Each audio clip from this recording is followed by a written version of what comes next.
Hai guys, selamat berjumpa kembali dengan novel populer viral kesayangan Anda ini. Saat ini admin ingin menghadirkan sebuah novel yang alur ceritanya sangat menarik dan seru. Novel ini berjudul Kaisar Agung Seni Bela Diri. Sebelum mengikuti keseruan ceritanya, mohon bantuan kalian untuk subscribe, like, dan share video-video yang ada di channel ini. Selamat menikmati.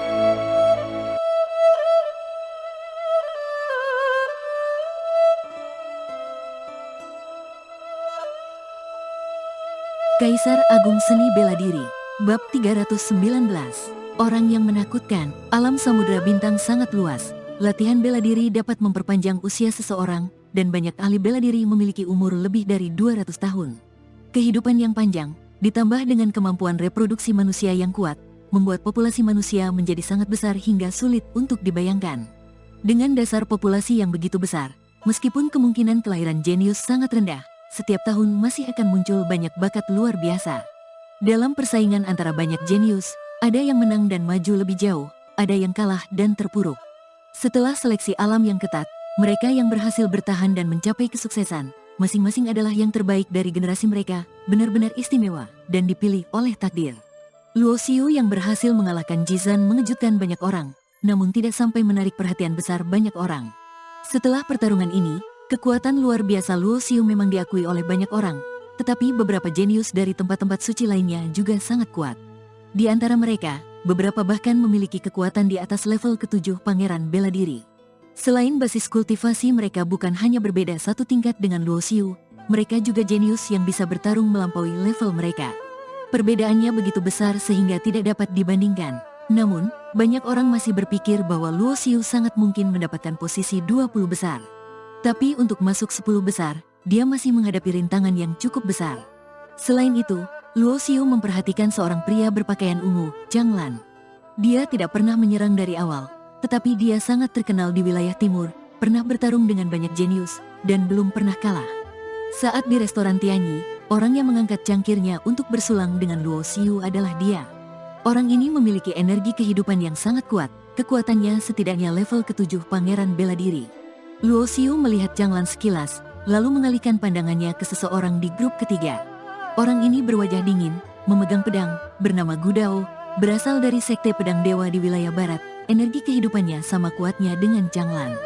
Pertarungan di masing-masing grup terus berlanjut, tetapi setiap orang sangat berhati-hati, tidak akan bertarung tanpa kepastian. Bagaimanapun, jika kalah, mereka akan kehilangan kesempatan bersaing untuk mencapai 10 besar, terutama posisi juara pertama, hadiahnya sangat besar. Pil transformasi naga dan senjata tingkat atas, bahkan untuk jenius dari tempat suci, itu semua sangat sulit didapatkan. Selain keuntungan ini, semakin tinggi peringkatnya, semakin lama waktu mereka untuk berlatih di alam rahasia wilayah suci. Saat ini, di atas panggung di grup ketiga, berdiri seorang pria berbusana biru, bernama Sun King. Dia berasal dari tempat suci Gunung Pusaka Spiritual. Dari namanya saja sudah jelas, ini adalah tempat suci yang ahli dalam membuat senjata tempur dan pusat formasi.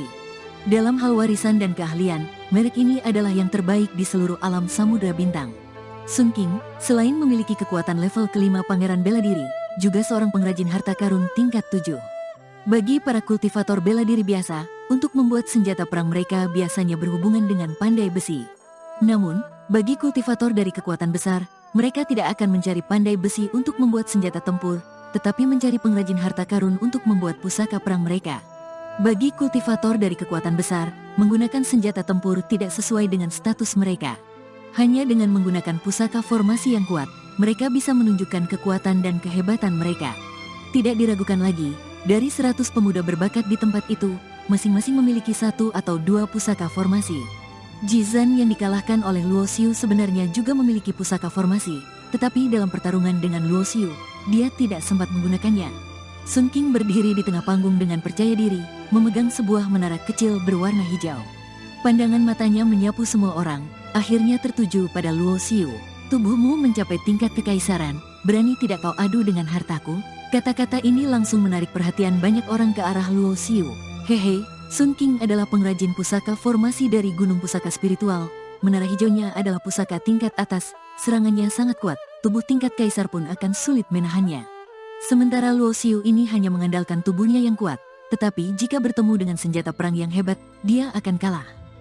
Banyak orang melihat ke arah Luo Xiu dengan sikap menonton. Semua orang tahu bahwa kultivator bela diri yang memperkuat tubuh memiliki kekuatan luar biasa di level yang sama, tetapi bukan berarti tidak memiliki kelemahan. Jika serangan cukup kuat, mereka bisa ditekan. Begitu juga dengan mereka yang berlatih teknik serangan jiwa. Serangan jiwa memang sulit dihadapi, tetapi pengrajin harta karun bisa membuat harta untuk melindunginya dari serangan jiwa. Pusaka formasi tingkat atas, Luo Xiu menyeringai, melompat ke atas panggung. Melihat gerakan Luo Xiu, Sun King menyipitkan mata, kau benar-benar berani turun. Dengan teriakan ringan, menara hijau di tangannya terbang ke udara, tumbuh dengan cepat, dan dalam sekejap berubah menjadi setinggi lebih dari 1,3 meter setengah. Di bawah kendali energi dan kesadaran Sun King, menara ini jatuh, bahkan sebuah gunung kecil pun akan diratakan. Tekanan dari pusaka formasi tingkat atas memenuhi ruang, sehingga Luo Xiu tidak bisa menggunakan teknik serangan udara Tarsuna. Roar, suara naga menggema. Luo Xiu tidak menggunakan teknik serangan udara Tarsuna, tetapi melangkah maju, tubuhnya seperti naga, menerjang maju. Cepat sekali, kecepatan Luo Xiu sangat cepat. Tubuhnya yang kuat membuat ruang di sekitarnya retak, dan dalam sekejap dia sudah berada di depan Sun King. Reaksi pertama Sun King adalah bereaksi dengan mundur. Sebagai seorang jenius yang lahir di Tanah Suci, teknik pelarian tubuh yang dia praktikkan secara alami berada pada level keterampilan unik. Hentakan penghancur kehampaan, Sun King mengarahkan jarinya ke udara, dan menara hijau tinggi itu menghantam kepala Luo Xiu. Api hitam di tubuh Luo Xiu langsung melonjak, dan dia diam-diam menggunakan kekuatan 24 kali keterampilan transformasi misterius. Bang, dia menyerang dengan telapak tangannya, meninggalkan bekas di bagian bawah menara hijau.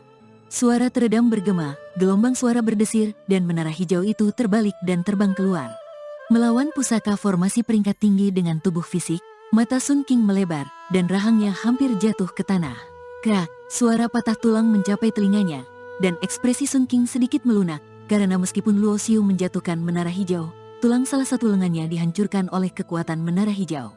Meski begitu, dengan tubuh tempur tingkat pangeran, dia mampu menjatuhkan senjata sihir tingkat tinggi seperti itu. Rasa sakit di lengannya membuat Luo Xiu sedikit mengernyit. Teknik keterampilan transformasi dapat meningkatkan kekuatan serangannya, tetapi tidak dapat membuat pertahanan fisiknya lebih kuat. Untung saja kultivasi yang dilatihnya adalah jurus pemurnian tubuh dari cakram dunia hidup dan mati.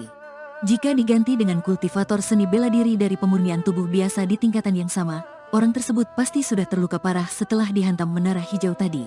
Luo mengabaikan pecahan tulang di lengannya, dan bergegas menuju Sun King lagi. Sun King mundur dengan cepat dan mengendalikan menara hijau untuk menyerang pada saat yang sama. Namun, ruang arena kompetisi ini terbatas. Dia akhirnya tidak punya cara untuk mundur. Jika dia mundur lebih jauh, dia akan mengenai perisai pertahanan di belakang dia. Dengan keras, Luo Xiu menjatuhkan menara hijau itu lagi, dan tulang lengan lainnya juga hancur. Namun tidak ada jeda dalam gerakannya, dia bergegas menuju Sun King yang tidak bisa mundur, dan langsung memukulnya dengan keningnya. Bang, banyak penonton yang tidak tega menyaksikan adegan ini dan memejamkan mata.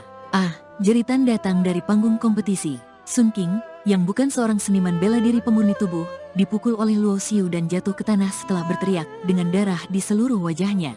Luo Xiu menginjak dada Sun King dan menyeringai, kamu kalah. Ini bukanlah pertarungan hidup dan mati. Jadi Luo Xiu tidak perlu membunuh lawannya. Jika tidak, tendangannya itu cukup untuk menembus dada Sun King. Penonton yang menyaksikan pertarungan itu sedikit bingung. Meskipun keseluruhan proses kompetisi agak konyol, jika dipikir-pikir dengan hati-hati, mereka akan merasa merinding. Orang ini benar-benar menakutkan. Banyak orang menatap Luo Xiu di panggung kompetisi dengan ketakutan di mata mereka. Orang ini menahan serangan senjata sihir tingkat tinggi, dan dengan mengorbankan kedua lengannya dia mengalahkan Sun King. Prosesnya terlihat sederhana, namun kendali ritme situasi pertempuran jelas berada di luar kemampuan orang biasa. Ambisi orang ini sungguh luar biasa. Semua orang yang hadir tahu betul bahwa jika itu dia mungkin tidak akan memikirkan kemenangan bersih dengan cara ini. Awalnya, berdasarkan kekuatannya, Sun King lebih unggul dengan senjata sihir tingkat tinggi, tapi Luo Xiu mampu mengubah penurunan ini menjadi keuntungan. Kedua lengan orang ini hancur, tapi dia enggak menyerah, tekadnya benar-benar kuat. Hei, jika ada orang yang maju dan naik ke panggung saat ini, dengan kedua tangan cacatnya, dia pasti akan kalah. Seseorang mengatakan ini, tapi dia dengan cepat ditatap oleh semua mata menghina di sekitarnya, tidak mampu mengangkat kepalanya.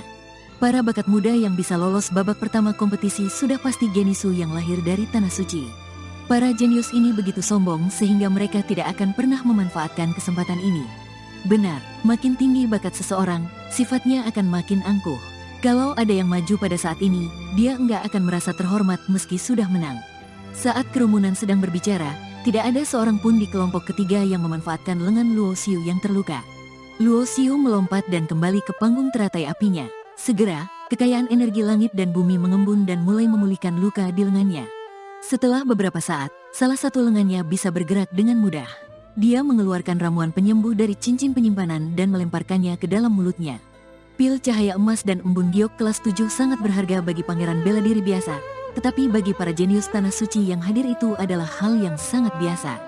Cedera di lengan Luo Xiu tidak ada artinya baginya. Dia bisa menggunakan kekuatan hidup dan mati untuk mengubah vitalitas dan memperbaiki pembuluh darah kehidupan yang rusak. Selama dia mau, dia bisa pulih sepenuhnya dalam waktu kurang dari 1/4 jam. Namun agar tidak terlalu menarik perhatian, Luo Xiu sengaja memperlambat kecepatan pemulihan lukanya. Meski begitu, kecepatan pemulihannya masih beberapa kali lebih cepat dari kebanyakan kultivator. Dalam pelatihan seni bela diri, ada beberapa pengetahuan dasar yang diketahui semua orang. Dalam hal penyembuhan, semakin tinggi tingkat seni bela diri, semakin kecil kemungkinannya untuk terluka. Namun, sebaliknya, jika seorang kultivator bela diri yang kuat terluka, kecepatan pemulihannya juga akan lebih lambat. Contohnya, untuk cedera yang sama, menurut pemulihan normal, Pangeran bela diri memerlukan waktu 1 bulan, kemudian Santo bela diri mungkin memerlukan 3 bulan, dan Patriark bela diri bahkan memerlukan waktu setengah tahun untuk pulih. Selama masa pemulihan dari cederanya, tidak ada seorang pun di kelompok ketiga yang datang untuk memprovokasi, dan tidak ada seorang pun yang ingin mengambil keuntungan dari bahaya orang lain dan dijadikan bahan pembicaraan. Luo Xiu juga merasa senang dan santai, dan mengalihkan perhatiannya ke beberapa tahap kompetisi lainnya, di mana beberapa master yang sangat kuat telah muncul.